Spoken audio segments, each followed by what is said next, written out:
दोस्तों नमस्कार, स्वागत है आप सभी का। एक बार फिर से चलिए जानते हैं राजस्थान की ताज़ा खबरों को। लेकिन उससे पहले अगर आपने अभी तक इस चैनल को सब्सक्राइब नहीं किया तो सब्सक्राइब कर लें, जिससे कि आपको राजस्थान की ताज़ा खबर रोजाना मिलती रहे। सबसे पहली खबर, घर के पास बने बोरवेल में गिरी महिला को 10 घंटे चले रेस्क्यू ऑपरेशन के बाद भी नहीं बचाया जा पाया और बॉडी निकालने के लिए एसडीआरएफ और एनडीआरएफ की टीमें बोरवेल से 130 फीट दूर खुदाई कर रही है। घटना जो है गंगापुर सिटी के गुडला गांव की है। डिप्टी संतराम मीना ने बताया कि बैरवा ढाने की मोनाबाई की खुले बोरवेल में गिरने की जानकारी मिली थी। अगली खबर, रीट पेपर लीक मामले में शिक्षा संकुल पहुंची एसआईटी, स्ट्रांग रूम में खंगाले दस्तावेज। एडिशनल एसपी ने कहा कि जांच में कई कमियां छोड़ी गई। रीट पेपर लीक मामले में जांच के लिए एसओजी की एसआईटी शिक्षा संकुल पहुंची टीम ने स्ट्रांग रूम में दस्तावेज खंगाले और एसआईटी के एडिशनल एसपी बजरंग सिंह ने बताया कि जांच में कई खामियां रखी गई है और इन कमियों को देखते हुए टीम को दोबारा आना पड़ा है। बजरंग सिंह ने बताया कि रीट पेपर लीक को लेकर कई आरोप लगे थे और किस कारण से पेपर लीक हुए, क्या कमियां रही, इसकी जांच जो है बाकी है। बड़ी खबर, अमित शाह और बिरला से मिले सीएम भजनलाल शर्मा। राज्यसभा उम्मीदवारों की जल्द घोषणा।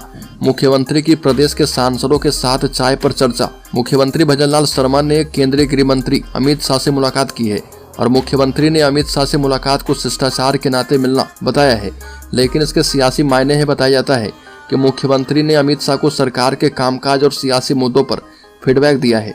लोकसभा और राज्यसभा चुनाव की तैयारियों और उम्मीदवार चयन को लेकर चर्चा की गई है।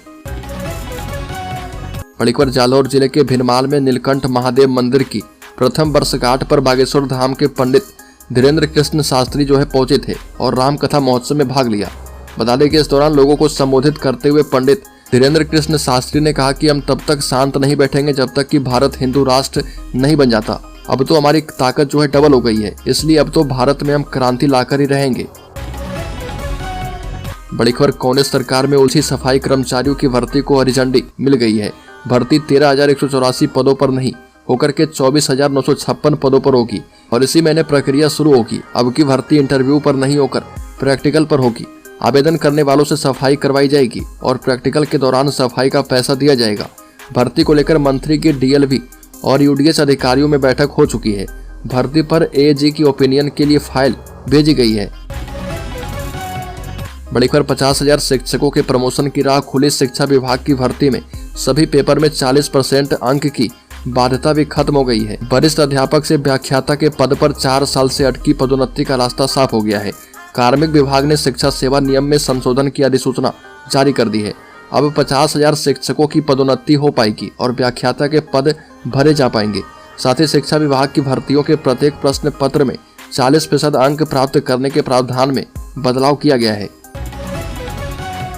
बड़ी खबर, प्रदेश में आदिवासी बहुल उदयपुर सहित अन्य जिलों में बढ़ते सिकल सेल एनीमिया रोग को थामने के लिए अनूठी पहल की गई है। अब इन इलाकों में शादी के लिए कुंडली के मिलान से ज्यादा जरूरी जेनेटिक काउंसलिंग आईटी कार्ड का मिलान होगा और इस कार्ड के जरिए पता चलेगा कि किस व्यक्ति या फिर महिला में इस रोग का स्तर क्या है। कार्ड को इस तरीके से बनाया गया है कि इन्हें ऊपर नीचे रखा जाएगा तो स्थिति जो है एकदम से साफ हो जाएगी। बड़ी खबर, राज्य के चूरू जिले में खुले में मीट बेचने पर होगी कार्रवाई। नगर परिषद आयुक्त और डीएसपी टीम ने दी है दुकान संचालकों को हिदायत। नगर परिषद आयुक्त और डीएसपी की टीम नई सड़क और मुमताज अस्पताल के पास खुले में बिक रहे मीट मांस वाले ठेलों के पास गए और खुले में इस तरह मीट और मांस बेचने वाले ठेला संचालकों को सख्त हिदायत दी है। नगर परिषद आयुक्त अनिता खीचड़ ने कहा कि खुले में मीट बेचने के साथ ही यहाँ पर अतिक्रमण करके रखा हुआ है, जिसे हटाने के लिए इन मीट की दुकान संचालकों से अपील की गई है। बड़ी खबर, 40 साल से आंदोलन कर रहे वकील अब उतरेंगे सड़कों पर, आदिवासियों को लेंगे साथ। हाईकोर्ट बेंच के लिए उदयपुर के वकील मिलेंगे राष्ट्रपति मुर्मू से। बता दें कि आदिवासी अंचल में पिछले 4 दशक से चली आ रही हाईकोर्ट की बेंच की मांग अब राष्ट्रपति द्रौपदी मुर्मू के समक्ष उठाई जाएगी। इसके लिए अधिवक्ताओं का एक प्रतिनिधिमंडल राष्ट्रपति से मिलेगा और उनसे आग्रह किया जाएगा कि वो उनकी मांग को प्रधानमंत्री मोदी तक पहुंचाएं ताकि उदयपुर में हाईकोर्ट बेंच की स्थापना करवाई जा पाए। बड़ी खबर, राज्य में जल जीवन मिशन और स्वच्छ भारत मिशन की समीक्षा। शेखावत ने कहा कि डबल इंजन की सरकार है तो कार्यगति भी डबल की जाएगी। केंद्रीय जल शक्ति मंत्री गजेंद्र सिंह शेखावत ने जल जीवन मिशन और स्वच्छ भारत मिशन के राजस्थान में क्रियान्वयन में उदासीनता के लिए तत्कालीन कांग्रेस सरकार की आलोचना की है। अधिकारियों को दोनों योजनाओं में तेजी लाने का निर्देश देते हुए शेखावत ने कहा कि अब डबल इंजन की सरकार है तो कार्यगति भी डबल हो जाएगी। और बता दें कि शेखावत ने मुख्यमंत्री भजन लाल शर्मा के साथ जल जीवन मिशन और स्वच्छ भारत मिशन को लेकर बिंदुवार चर्चा की है। बड़ी खबर, शिक्षा मंत्री ने बोर्ड परीक्षाओं की तैयारी के लिए जारी किए प्रश्न बैंक। शिक्षा मंत्री मदन दिलावर ने शासन सचिवालय में प्रदेश के सरकारी स्कूलों में अध्ययन करने वाले विद्यार्थियों की बोर्ड परीक्षाओं की तैयारी के लिए राजस्थान स्कूल शिक्षा परिषद की ओर से तैयार करवाए गए प्रश्न बैंक का विमोचन किया है। स्कूल शिक्षा विभाग की विशेष पहल के तौर पर इस बार प्रदेश में 10वीं और 12वीं के कक्षा के छात्र छात्राओं को परीक्षाओं से पहले तैयारी और अभ्यास करने के लिए अलग अलग विषयों के प्रश्न बैंक उपलब्ध करवाए जा रहे हैं। बड़ी खबर, राजस्थान परिवहन विभाग का बड़ा फैसला, पब्लिक ट्रांसपोर्ट की सेवा होगी बेहतर। बता दें कि राजस्थान परिवहन एवं सड़क सुरक्षा विभाग की अतिरिक्त मुख्य सचिव श्रेया गुहा ने विभागीय अधिकारी के साथ रोडवेज मुख्यालय में बैठक की है और बैठक में रोडवेज और परिवहन विभाग के अधिकारी मौजूद रहे। गुहा ने बैठक में पब्लिक ट्रांसपोर्ट सुविधा को आमजन के लिए और भी अधिक बेहतर बनाने के लिए रोडमैप बनाने के निर्देश दिए हैं। बड़ी खबर, लोकसभा चुनाव को लेकर बीजेपी का मेगा प्लान तैयार। 9 फरवरी को नागौर दौरे पर रहेंगे मुख्यमंत्री भजन लाल शर्मा। राजस्थान में लोकसभा चुनाव के लिए बीजेपी ने कमर कस ली है। इसके साथ ही कई अभियान शुरू किए गए हैं। राजस्थान की बीजेपी सरकार इसके लिए पूरी प्लानिंग बना चुकी है। मुख्यमंत्री भजन लाल शर्मा, प्रदेश अध्यक्ष और कई केंद्रीय मंत्री इसमें शामिल होंगे और मुख्यमंत्री भजन लाल शर्मा नागौर में 9 फरवरी की रात गुजारेंगे।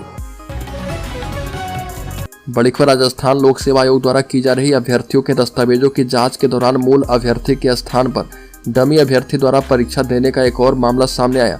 आयोग के द्वारा डमी अभ्यर्थी को पुलिस के सुपुर्द करते हुए मूल अभ्यर्थी एवं अन्य संलिप्त व्यक्तियों के विरुद्ध पुलिस थाना सिविल लाइन्स अजमेर में प्रकरण दर्ज करवाया गया है। आयोग के द्वारा इससे पूर्व भी ऐसे 10 प्रकरणों को उजागर करके आरोपियों के विरुद्ध FIR दर्ज करवाई जा चुकी है। बड़ी खबर, विधानसभा अध्यक्ष ने ली है नगर निगम की बैठक। पुराना ढर्रा नहीं चलेगा, शहर को साफ सुंदर रखे निगम।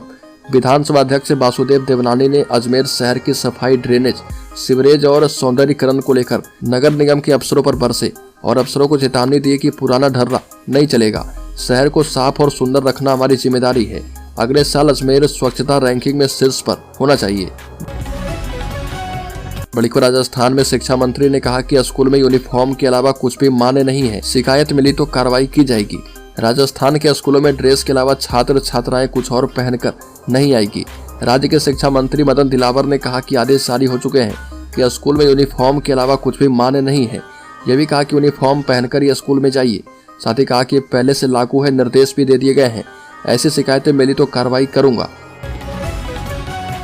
बड़ी खबर, राजस्थान में हिंदुस्तान के सबसे चर्चित बागेश्वर धाम के महंत धीरेन्द्र शास्त्री ने राजस्थान के सिरोही में मथुरा के श्री कृष्ण मंदिर को लेकर कह दिया कि त्रेता युग आ चुका है, द्वापर भी आएगा।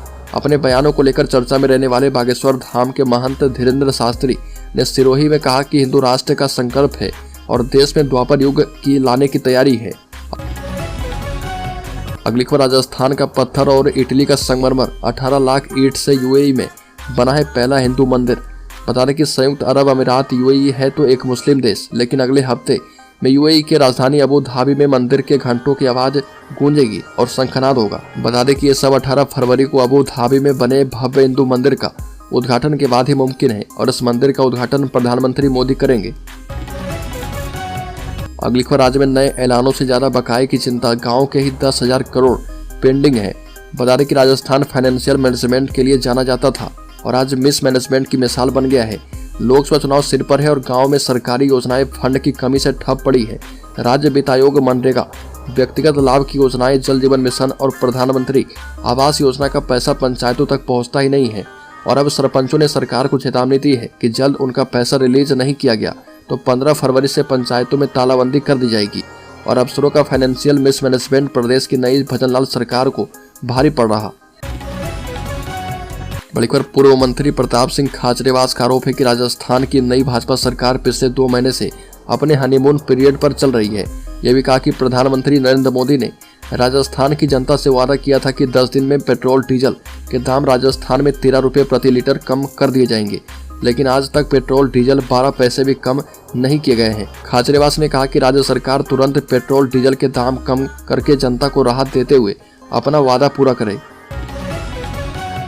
बड़ी खबर मुफ्ती सलमान को रिहा करो, भीलवाड़ा में हंगामा किया गया, मुस्लिम समाज ने की है मांग। भड़काऊ भाषण के आरोप में अरेस्ट किए गए मुफ्ती सलमान अजहरी को तत्काल रिहा करने की मांग करते हुए भीलवाड़ा में कलेक्टर को ज्ञापन सौंपा गया और यहां पर जिला कलेक्टर कार्यालय के बाहर मुस्लिम समाज के बैनर तले मुस्लिम समाज के लोगों ने जमकर विरोध किया। विवादित भाषण के मामले में मुफ्ती सलमान अजहरी की गिरफ्तारी को गलत ठहराते हुए शहर काजी अशरफ जिलानी के नेतृत्व में जिला कलेक्टर नमित मेहता को ज्ञापन सौंपा गया है। शहर काजी जिलानी ने कहा कि मुफ्ती सलमान अजहरी के बयान को तोड़ मरोड़ करके पेश किया गया, उसे आधार बनाकर बिना मामले की जांच किए तत्काल प्रभाव से गिरफ्तार किया गया, जो कि संवैधानिक तौर पर गलत है।